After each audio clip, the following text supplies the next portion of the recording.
Hello everyone, আজ যাচ্ছি সীতাকুণ্ড চন্দ্রনাথ পাহাড়ে। তাই ঘুম থেকে খুব ভোরে উঠে হাঁটা শুরু করলাম। রাস্তা পুরোপুরি একদম ফাঁকা। ওই সময়ে মুসল্লিরা নামাজ পড়তে যাচ্ছে। এরপর একটি টমটম করে চলে যাচ্ছি নিউ মার্কেট রেল স্টেশনের মধ্যে। টমটম থেকে নেমে আমরা হাঁটা শুরু করি। হাঁটা শুরু করে রেল স্টেশনের মধ্যে পৌঁছাই। এর কিছুক্ষণ পরে আমাদের সাথে যুক্ত হয় আমাদের দুই বন্ধু বিজয় এবং সুজন সেন। এরপর আমরা হাঁটতে থাকি পুরাতন রেল স্টেশনের দিকে, যেখানে গিয়ে আমাদের টিকিট কাটতে হবে। টিকিট কাটতে গিয়ে দেখি এখানে দীর্ঘ সারি। হয়তো আমাদের এই লাইন ধরে টিকিট কাটা সম্ভব হবে না, তাই আমাদের সিদ্ধান্ত আমরা পরিবর্তন করে বাস করে যাওয়ার সিদ্ধান্ত নিই। তারপর একটা টেম্পু ঠিক করে আমরা সকলে ওই টেম্পুর মধ্যে উঠে পড়ি অলংকার যাওয়ার উদ্দেশ্যে। এই টেম্পুর মধ্যে যাদের দেখছেন তারা সবাই আমরা যাব সীতাকুণ্ড। টেম্পু থেকে নেমে আমরা উঠে পড়ি সীতাকুণ্ডের বাসে। পেছনে আমরা বন্ধুরা গল্প গুজব করে সামান্য ভিডিও করলাম। এরপর আমরা চলে আসি সীতাকুণ্ডে নেমে আমরা একটা টমটম ঠিক করি। মামাকে বলি, মামা খুব জোরে গাড়ি চালিয়ে না, আস্তে আস্তে চালান। মামা খুব হাসি মুখ। এখানে প্রচুর ঠান্ডা, চারিপাশে কুয়াশা আর কুয়াশা। এরপর আমরা চলে আসি ব্যাসকুণ্ড গেটের সামনে। তার অপর সাইডে রয়েছে শঙ্কর মঠ। এরপর প্রবেশ করি ব্যাসকুণ্ড গেটের মধ্যে। গিয়ে দেখি একটি পুকুর, যেখানে দূর দূরান্ত থেকে তীর্থযাত্রীরা এসে স্নান করে পুণ্যের আশায়। ব্যাসকুণ্ড থেকে বের হয়ে আমরা হাঁটা শুরু করি আমাদের মূল গন্তব্য চন্দ্রনাথ পাহাড়ের দিকে। সামনে এসে আমরা একটা ধর্মীয় স্লোগান দিই, যেটার মাধ্যমে আমরা শরীরের জোর পাই।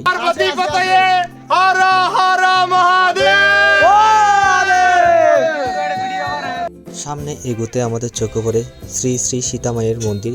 সীতামাকে প্রণাম জানিয়ে আমরা সামনে এগোতে থাকি।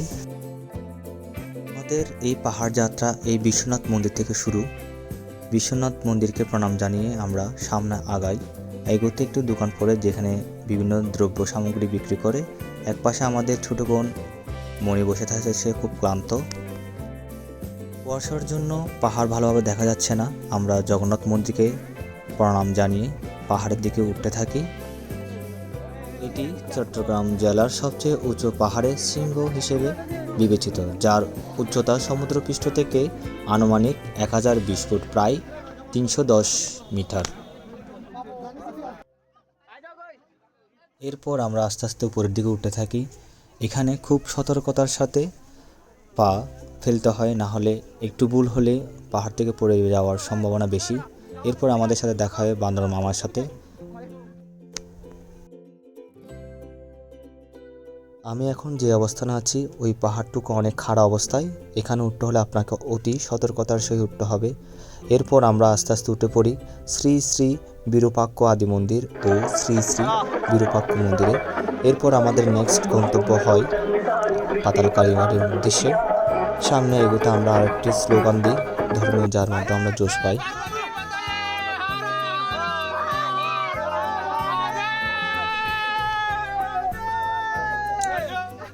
সামনে এগোতে আমাদের বন্ধু সুজন ও আমাদের অঞ্জনদা অনেক খুশি, উৎফুল্ল হয়ে আছেন যে আমরা পাতাল কালীবাড়িতে যাচ্ছি। আবার একটি স্লোগান।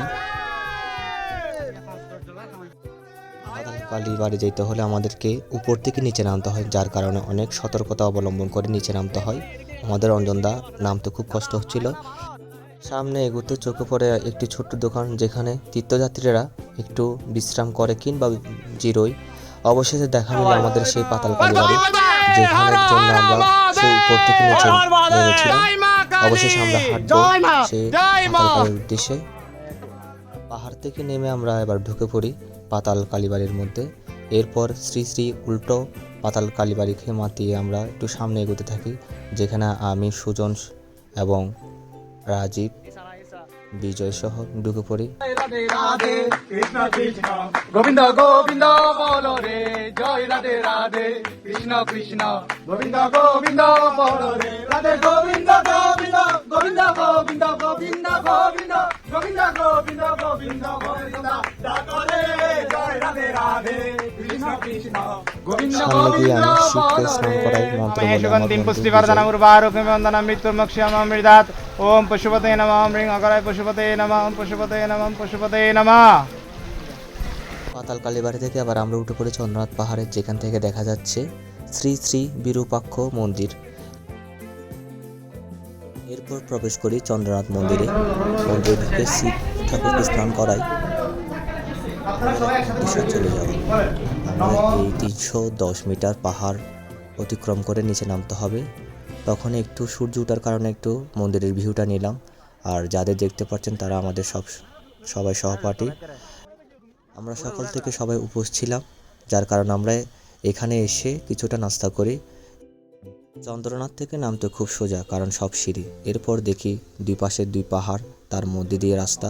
এরপরে নামতে নামতে আমার বন্ধু আবার একটি ধর্মীয় স্লোগান দেয়, খুব ভালোই লাগছিল শুনতে। অবশেষে আমরা চলে আসি ব্যাসকুণ্ডে এসে আমরা 3 বন্ধু স্নান করে আমাদের এখানে গন্তব্য শেষ। আবারও দেখা হবে আপনাদের সাথে পরবর্তী কোনো টোরে।